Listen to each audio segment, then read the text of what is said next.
नमस्कार मित्रों, मैं हूं डॉक्टर हरिनिवास। चैनल का नाम है संस्कृत साहित्य एवं संस्कृति और आज का विषय है महर्षि वात्स्यायन का कामसूत्र। हमने देखा था कि जिन लोगों का विवाह नहीं होता है या जिनको ऐसा अंदाज मिल जाए कि हमारे विवाह के लिए कोई सारी कायनात नहीं लगी पड़ी है, हमें तो स्वयं ही अपने विवाह के लिए प्रयत्न करना है, तो उनके लिए सरल और आसान रास्ते कौन से?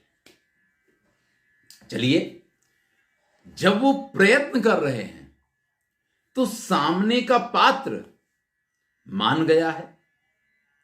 अब देखिए, कोई भी स्त्री स्पष्ट रूप से तो कह नहीं देगी, और उसमें भी अगर आप किसी कन्या को अपने वश में करना चाह रहे हैं तो वो तो बिल्कुल ही नहीं कहेगी।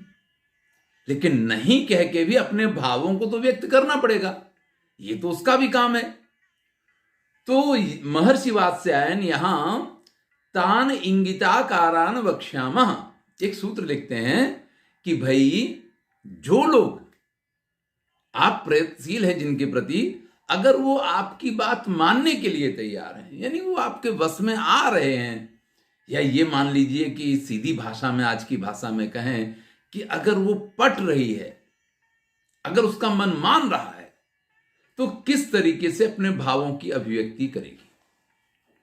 अगर हम कालिदास के अभिज्ञान शाकुंतल में जाएं तो महाराज दुष्यंत ने उन सब चीजों को देखा था कि किस प्रकार से शकुंतला दर्भांकुरेण चरणक्षत इत्यकांडे वर्णन करते हैं कि उसके पैर में लग गया कुश, और इस बहाने से एक तरफ हाथी ने आक्रमण कर दिया है और फिर भी वो थोड़ी देर तो और टाइम मिल जाए, इस तरीके से राजा की तरफ देखने का प्रयत्न करती है। विक्रमोर्वशीयम में भी कालिदास की जो उर्वशी है, वो पुररवा को देखने के लिए जिस समय चित्ररथ गंधर्व उसको लेकर के स्वर्गी की तरफ प्रस्थान करते हैं, तो उसकी जो माला है वो किसी लता में फंस गई है और उसको निकालने का प्रयत्न अपनी सखी चित्रलेखा से करने को कहती है। तो वहां पे भी ये स्थिति आती है। तो जब भी किसी का मन किसी के प्रति आसक्त होगा तो वो अपनी अभिव्यक्ति तो किसी ना किसी तरीके से करेगा ना। तो वो अभिव्यक्ति किस किस प्रकार से आप समझ सकते हैं, जान सकते हैं, आपको दिखाई देगी, इसका वर्णन करते हैं। सम्मुखम तम तु न वीक्षते, सबसे पहली शर्त है, कल तक खूब बातें करते हो, कल तक हर बात पे झगड़ते हो, लेकिन जैसे ही इस प्रकार की कोई भावना मन में जन्म ले लेती है ना, फिर बहुत कुछ बदल जाता है। सबसे पहली बात कहते हैं कि वो सामने आंख में आंख मिला करके देखने की हिम्मत नहीं करती है। यानी अगर आप उसकी तरफ देख रहे हैं तो उसकी नजर इधर होगी, लेकिन कनखियों से तो आपको ही देख रही होगी। और अगर आपकी नजर पड़ जाए कि वो आपको देख रही है तो व्रीडाम दर्शेति, तो शर्मा जाएगी, सकुचा जाएगी, जैसे उसकी चोरी पकड़ ली गई हो, इस प्रकार की अभिव्यक्ति होगी। रुच्यम आत्मनो अंगम अपदेशेन प्रकाशयति, और उसको पता है कि क्या क्या चीजें आपको देखनी अच्छी लग सकती हैं। तो कभी उसकी चुन्नी गिर जाएगी, कभी चुन्नी नीचे सरक जाएगी, या कभी गालों में अगर गड्ढे पड़ते हैं तो खंजन दिखाए जाएंगे, कभी जो बड़ी बड़ी अगर अलके हैं, बड़े बड़े बाल हैं, तो उनकी भी स्टाइल बताई जाएगी। यानी जो चीजें पुरुष को आकर्षित करने वाली होती हैं, उन चीजों को वो आपके सम्मुख आपकी तरफ बिना देखे भी और फिर भी उनको दिखाने की कोशिश करेगी। प्रमत्तम प्रच्छन्नम नायकम अतिक्रांतम च वीक्षते, जब उसको विश्वास हो कि नायक किसी से बातों में लगा हुआ है, इस समय वो मेरी तरफ नहीं देख रहा है, तो कहीं से बड़े ध्यान से, अच्छी तरीके से, गौर से नायक को देखने का प्रयत्न करेगी। तो भैया आप भी ऐसी कोशिश कर सकते हैं कि बहाना बना के किसी से बातें करें और फिर ध्यान दें कि देखो सामने वाला आपको कैसे देख रहा है। अगर देख रहा है तो उसको देखने का मौका दीजिए। पृष्ठाचा किंचित सस्मितम अव्यक्त अक्षरम अनवसितार्थम चा मंदम मंदम अधोमुखी कथयति। अगर आपने कोई सवाल कर दिया, कुछ पूछ दिया, तो जवाब तो देगी, पर ऐसा बुदबुदा के अंदर अंदर जवाब देगी, हंसती हुई सी, कि जवाब आपकी समझ में तो नहीं आने वाला। समझ में तो खाली उसकी हंसी आएगी, उसके आनंद की अभिव्यक्ति आएगी कि आज उनसे मुलाकात हो गई या बात हो गई, बस उतनी ही चीज आपकी समझ में आएगी। उसने जवाब क्या दिया वो तो जल्दी समझ में ही नहीं आएगा। आपसे बात नहीं करेगी, आपसे आंख नहीं मिलाएगी, लेकिन तत्समीपे चिरम स्थानम अभिनंदति। आपके आसपास ही रहना उसको अच्छा लगता है। बात अपनी सखियों से कर रही होगी, आपसे नहीं करेगी, लेकिन वो चाहती है कि जहां आप हो बिल्कुल आपके आसपास उसकी उपस्थिति रहनी चाहिए। और अगर आप दूर हैं तो आपका ध्यान आकर्षित करने के लिए आप उसी को देखें, आपका ध्यान कहीं और ना हो। इसके लिए अपनी सखियों से जोर जोर से बोलेगी, सखियां ना हो सेवक हो तो सेवकों के ऊपर कुछ चिल्लाएगी, कुछ इस प्रकार से अभिव्यक्त करेगी जिससे आपका ध्यान उसकी तरफ आकृष्ट हो। किसी भी स्थिति में उस देश को नहीं छोड़ना चाहती, उस स्थान को नहीं छोड़ना चाहती जहां उसका प्रेमी होता है, क्योंकि उसके आसपास, उसके इर्द गिर्द उसकी नजर में बने रहना और उसको अपनी नजर में बनाए रखना, आंखें मिलें ना मिलें, बातें सीधी सीधी हों या ना हों, लेकिन मैं क्या कर रही हूं इस तरफ उसका ध्यान रहना चाहिए, और वो क्या कर रहे हैं, उनका क्या है, हर बात पे नजर रख सके। इस प्रकार से उसको आसपास रहना अच्छा लगता है। यद किंचित दृष्ट्वा विहसितम करोति। बिना बात के किसी बात को लेकर के इतना जोर से हंसेगी कि अगर आपका ध्यान कहीं और है तो फिर वहां पहुंचना चाहिए। आप से संबंधित बातें जहां हो रही होंगी वहां बड़ा ध्यान देगी। आपके सामने तरह तरह की स्टोरियां अपनी सखियों को सुनाएगी, जिससे उसके हाव भाव अभिव्यक्त हो पाए। इसके लिए किसी बच्चे को गोद में लेकर के उसको चूमना, जोर से उसको छाती से दबाना, ये सारी प्रक्रियाएं आपको दिखा के इसलिए की जा रही हैं कि भाई मेरा बस नहीं चल रहा है, नहीं तो ऐसी स्थिति आपके साथ भी हो सकती है। इस अभिव्यक्ति का ये कारण होता है।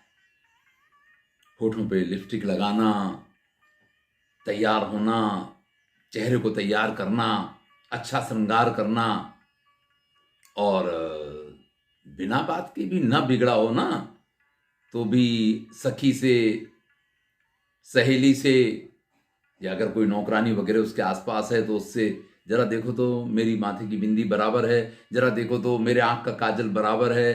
तो आपके सामने ही इस प्रकार के हाव भाव व्यक्त करेगी जिससे उसकी अदाएं आप देख पाए, जिससे उसके आनंद को आप महसूस कर पाए।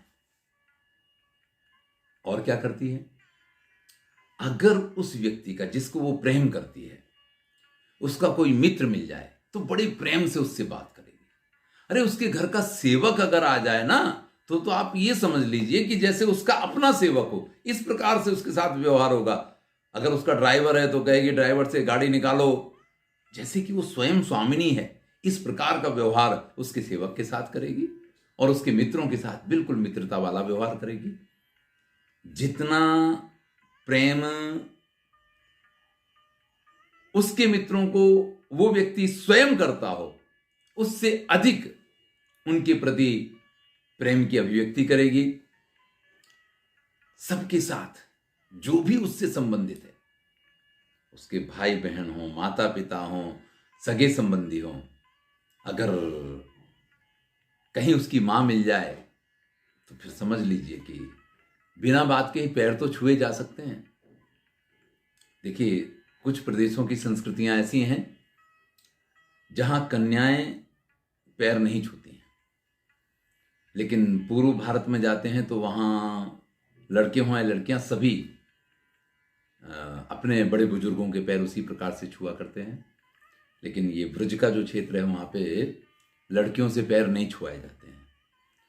लेकिन यहाँ वो कन्या भाव चला जाता है और सामने अगर माता जी दिख जाएं तो माता जी नहीं सासू हैं, इस प्रकार से उनकी चरण वंदना करने के लिए वो तत्पर हो जाती है।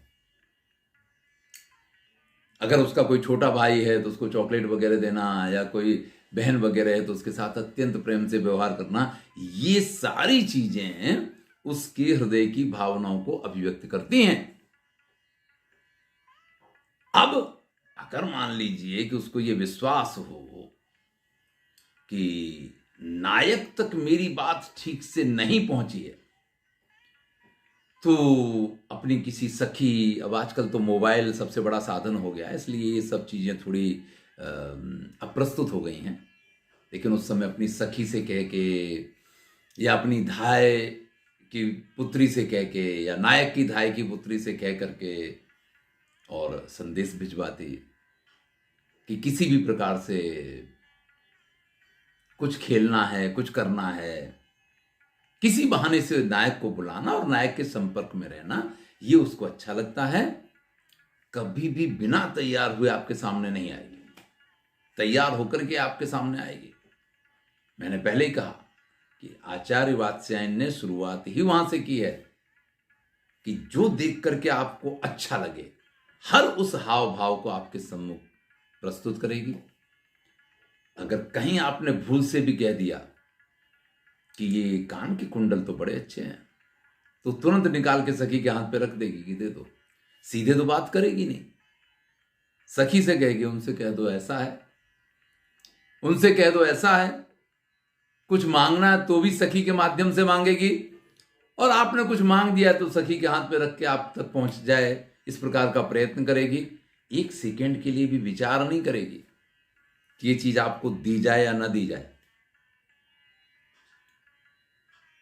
औरों की कोई बात चल रही हो तो उसको कोई रस नहीं है, लेकिन आपका नाम भी कहीं आ जाए तो जैसे व्याकुल हो जाती है कि क्या बात हो रही है, उसको जानने की चेष्टा करती है।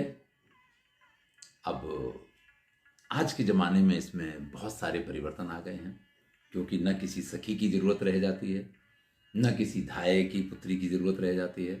अब तो एक मोबाइल पे अगर नंबर मिल गया, अब तो लोग पात्र भी मोबाइल पे ढूंढ लिया करते हैं।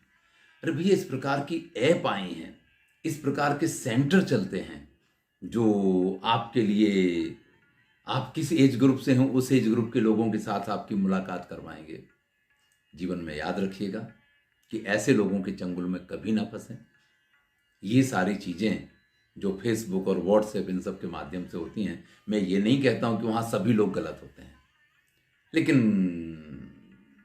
उसका विश्वास तो नहीं किया जा सकता है। विवाह वगैरह इसीलिए कहा गया है, अपने किसी परिचित में, अपने रिश्तेदारों में, जिनके ऊपर किसी प्रकार का दबाव रह सके, ऐसे लोगों के प्रति करना चाहिए, ऐसे लोगों के साथ करना चाहिए, तो जीवन ज़्यादा सुखी रहता है। इसीलिए हमारे यहाँ विवाह बारात वगैरह में इतने सारे लोग इकट्ठे हुआ करते थे, जहाँ पे एक का विवाह होता था और 2-4 लोगों का सिलेक्शन हो जाया करता था।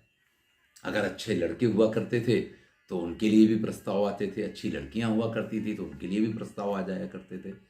तो ये जो सारी हमारी परंपराएं थी, बड़ी विशिष्ट थी, श्रेष्ठ थी। आज हमने इन सब से दूरियां बनाई हैं और हम ये समझते हैं कि हमारे आसपास जो काम करते हैं, या हम उससे परिचित हैं या नहीं हैं, या कोई फेसबुक का फ्रेंड हो गया, या कोई हमारा दूसरा कलीग हो गया, वो हमारे लिए ज़्यादा उपयुक्त है। ठीक है, सभी लोग समझदार हैं, लेकिन जो भारतीय परंपराएं रही हैं वो हमेशा से हमारे लिए एक मार्गदर्शक रही हैं। अगर हमें जीवन में सुखी रहना है तो हमें उनके साथ चलना चाहिए।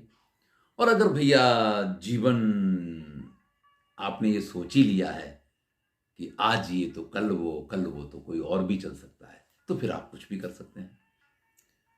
2 अंतिम श्लोकों के साथ इस वीडियो को पूरा करेंगे।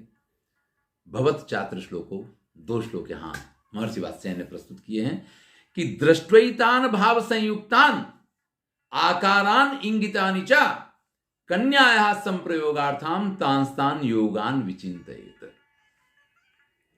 जो ऊपर बातें कही गई हैं, अगर किसी कन्या ने आपके सामने ऐसे माध्यमों से अपने भाव की अभिव्यक्ति प्रस्तुत की है, तो फिर भैया देर नहीं करनी चाहिए। फिर उसको अपने वश में करने के प्रयत्न श्योर और जल्दी से करने चाहिए, समुचित उपाय करने चाहिए। अगर वो बाला है तो क्रीडन के, तो खिलौने वगैरह दे करके उसको आप अपने वश में कर सकते हैं। अगर वो यौवना है तो फिर भैया इस प्रकार के जोक सुनाए जा सकते हैं, इस प्रकार के कुछ चित्र बताए जा सकते हैं, इस प्रकार की कुछ चीजें उसके सामने प्रस्तुत की जा सकती हैं, जिससे उसका मन आपके प्रति इस विश्वास से कि भाई बड़ा ही रसिक आदमी है और इसके साथ जीवन आनंद से गुजरेगा, तो उसको रस से आप आप्लावित कर सकते हैं। कन्या को उससे नहीं कर सकते हैं। कोई छोटी, अब उस समय तो कम एज में भी विवाह हो जाया करते थे, अभी भी ऐसी स्थितियां होती हैं। सभी समझदार नहीं होते हैं, बहुतों की उम्र तो 22-25 साल हो जाएगी, लेकिन बुद्धि से वो बालक रहते हैं। अगर ऐसा कोई साथी मिल गया है तो उसको जरा अलग ढंग से समझाना पड़ेगा। लेकिन कुछ खेला खाया, जिसने कबड्डी इस संसार की देख ली हो, तो भैया ऐसे आदमी को समझाने के लिए कुछ और बातें यहां प्रस्तुत की गई हैं। लेकिन अगर कोई प्रौढ़ा है, अगर कुछ ज्यादा उम्र वाली है और आपको उसको अपने बस में करना है, तो फिर आपको किसी की सहायता लेनी पड़ेगी, जिस पे वो विश्वास करती हो। उसके संपर्क के द्वारा ही आप उसको अपने बस में कर सकते हैं। अगले वीडियो में हम चर्चा करेंगे एक पुरुषाभियोगादि प्रकरण की। इसमें नायक किस प्रकार से नायिका के साथ अपने प्रेम का प्रारंभ कर सकता है, और अगर आपको पता चल गया है कि आप दोनों की जोड़ी जमने वाली है, तो अब आपको संभोग प्रारंभ होने से पहले किन चीजों का कैसा कैसा व्यवहार करना चाहिए, वो आपको सिखाते हैं अगले वीडियो में। आनंद लीजिए। अच्छा लगे तो मित्रों के साथ शेयर अवश्य कीजिए। अगर चैनल को सब्सक्राइब नहीं किया तो सब्सक्राइब कीजिए। मैं हूं डॉक्टर हरिनिवास।